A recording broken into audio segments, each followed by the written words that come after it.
জনতার পক্ষ থেকে অন্তর্বর্তীকালীন সরকারের সিদ্ধান্তকে আমরা প্রত্যাখ্যান করছি। স্পষ্ট ভাষায় আমরা বলতে চাই, জাতিসংঘের মানবাধিকার কমিশনের ইতিহাস এবং তাদের এজেন্ডা সম্পর্কে আমরা খুব ভালোভাবে ওয়াকিবহাল। আমরা বাংলাদেশের মানুষের পক্ষ থেকে এদেশের স্বাধীনতা সার্বভৌমত্ব রক্ষার স্বার্থে বাংলাদেশের মানুষের আবহমান কাল থেকে চলে আসা ধর্মীয় ইতিহাস এবং ঐতিহ্য রক্ষার স্বার্থে জাতিসংঘের মানবাধিকার কমিশনের কার্যক্রমকে বাংলাদেশে পরিচালনা করবার সিদ্ধান্তকে রুখে দেওয়ার সিদ্ধান্ত ঘোষণা করছি। আমরা খাল কেটে কুমির আনবার মতো আত্মঘাতী করে সিদ্ধান্ত গ্রহণ করবার অধিকার ইউনূস সরকারকে প্রদান করি নাই।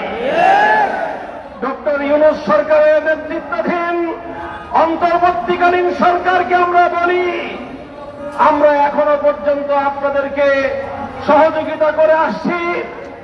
দেশের ফ্যাসিবাদ বিরোধী যে সংগ্রাম, সেই সংগ্রামে হাজারো লাখো মানুষের আত্মত্যাগ এবং রক্তের উপর তৈরি বস্ত্র দিয়ে আপনারা বসেছেন শহীদের রক্তের সঙ্গে গাদ্দারি করার জন্য নয়।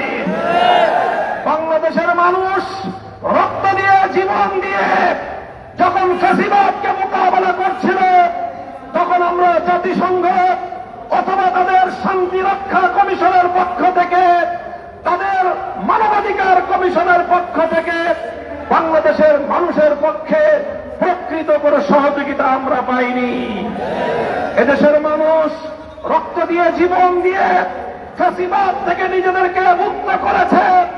এখন সেই মুক্ত বাংলাদেশে আগামী দিনে এদেশের হাজার বছরের ধর্মীয় ঐতিহ্য, এদেশের মানুষের ইচ্ছা এবং অভিপ্রায়, বাংলাদেশের মানুষের কৃষ্টি কালচারকে ভিত্তি করে আগামীর সুন্দর বাংলাদেশ বিনির্মাণের যখন প্রস্তুতি চলছে, তখন মানবাধিকার কমিশনের নামে বাংলাদেশে কাদিয়ানী মতবাদ প্রতিষ্ঠা, সমকামিতা প্রতিষ্ঠা সহ বাংলাদেশের ইতিহাস, ঐতিহ্য, স্বাধীনতা, পরিবার বন্ধনকে ধ্বংস করবার দিন নকশাচ্ছেন আপনারা। ডক্টর ইউনূস সাহেব সম্পর্কে আমরা জানি, পশ্চিমা বিশ্বের সঙ্গে আপনার খুব ভালো সম্পর্ক। আপনি এনজিও বান্ধব একটা সরকার করেছেন। আমাদের অনেক কনসার্ন ছিল, আমাদের অনেক উদ্বেগ উৎকণ্ঠা ছিল এবং আছে। সেই বিষয়গুলিতে আমরা কথা বলছি না। আপনি আপনার ক্যাবিনেটে কুখ্যাত শারমিন মুর্শেদদের মতো সমকামিতার প্রবর্তকারীদেরকে আপনি স্থান দিয়েছেন। আমরা সেটাও বড় গলায় প্রতিবাদ জানাই নাই। এই কুখ্যাত শারমিন মুর্শেদ, সে এই প্রদত্ত শহীদের রক্তের উপর বসে এদেশের আলেম সমাজকে কটাক্ষ করে, মাদ্রাসা শিক্ষার বিরুদ্ধে বিষোদ্গার করে। স্তম্ভিত হয়ে যাওয়ার মতো আরো বিষয় হল, সে ঘুরিয়ে পেঁচিয়ে প্রকারান্তরে বিশ্বনবী মুহাম্মদুর রাসূলুল্লাহর চরিত্রের উপর আঘাত করবার চেষ্টা চালিয়েছে। কুখ্যাত শারমিন মুর্শেদরা এদেশে সমকামীদের এজেন্ট হিসেবে সরকারে বসে অন্তর্বর্তীকালীন সরকারকে বাংলাদেশ এবং বাংলাদেশের মানুষের ধর্মীয় অনুভূতির বিরুদ্ধে পরিচালিত করবার পায়তারা চালাচ্ছে। আমরা স্পষ্ট ভাষায় বলছি, আমি আবারও বলছি, আজ হেফাজতে ইসলাম বাংলাদেশ তার প্রাথমিক প্রতিবাদ জানাচ্ছে, প্রাথমিক অনুভূতি ব্যক্ত করছে। যদি আপনারা আপনাদের এই আত্মঘাতী সিদ্ধান্ত যদি প্রত্যাহার না করেন, এদেশের সকল রাজনৈতিক দল এবং সকল স্টেক হোল্ডার, সমাজের প্রতিনিধিত্বশীল প্রতিটি শ্রেণীর সাথে পর্যায়ক্রমে আলোচনা করে সকল এজেন্ডাগুলো জাতির সামনে উপস্থাপন করে নীতি নির্ধারণী সিদ্ধান্ত গ্রহণ করতে হবে। 3 দিনের মেহমান হয়েছেন, সংস্কার করবেন, নির্বাচন দিবেন, বিচার কার্যক্রম শুরু করবেন, আসসালামু আলাইকুম বলে বিদায় নেবেন। আপনাদেরকে এদেশের বছরের পর বছরের জন্য এইভাবে নীতি নির্ধারণী, জাতির ভাগ্য নির্ধারণী সিদ্ধান্ত গ্রহণ করবার অধিকার কে দিয়েছে? আপনারা আপনাদের ঘোষণা অনুযায়ী আছেন আর 6 মাস, 3 বছরের চুক্তি করেন। এদেশের আমাদের মানুষের কাঁধের উপর, জনগণের কাঁধের উপর কোন জগদ্দল পাথর চাপিয়ে দিয়ে যেতে চান? 1 বছর ভালো কেটেছে, 6টা মাস আছেন, ভালোই চলে যান।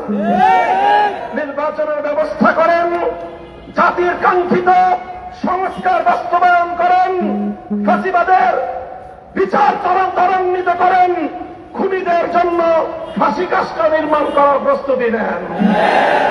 বাংলাদেশের ইসলাম, এদেশের মানুষের ঐতিহ্য, এদেশের মানুষের স্বাধীনতার বিপন্ন করবার যে কোনো পায়তা রক্ত দিয়ে রুখে দেব, জীবন দিয়ে রুখে দেব আমরা।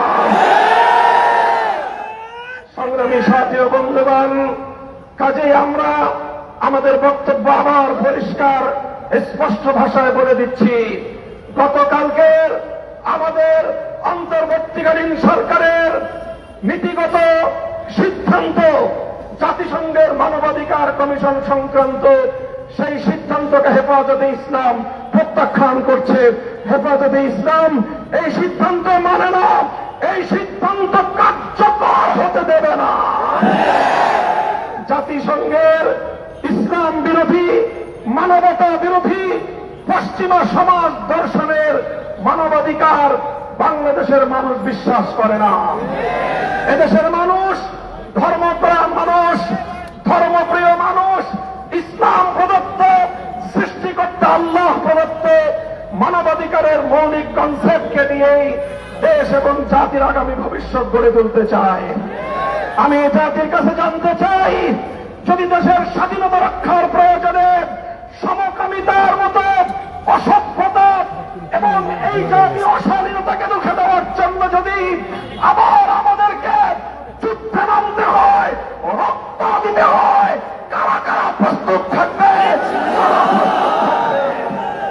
ইনশাআল্লাহ এখনই হেফাজতে ইসলামের পক্ষ থেকে বিক্ষোভ মিছিলের কার্যক্রম শুরু হবে।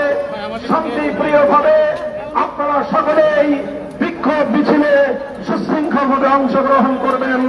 উদাত্ত আহ্বান জানিয়ে বক্তব্য শেষ করলাম। আসসালামু আলাইকুম ওয়া রাহমাতুল্লাহ। সংগ্রামী তৌহিদি জনতা, আপনারা একটু মুরব্বীদেরকে যাওয়া জায়গা করে দেন প্লিজ। আমাদের স্বেচ্ছাসেবক ভাইরা জায়গা করে দেন, জায়গা করে দেন।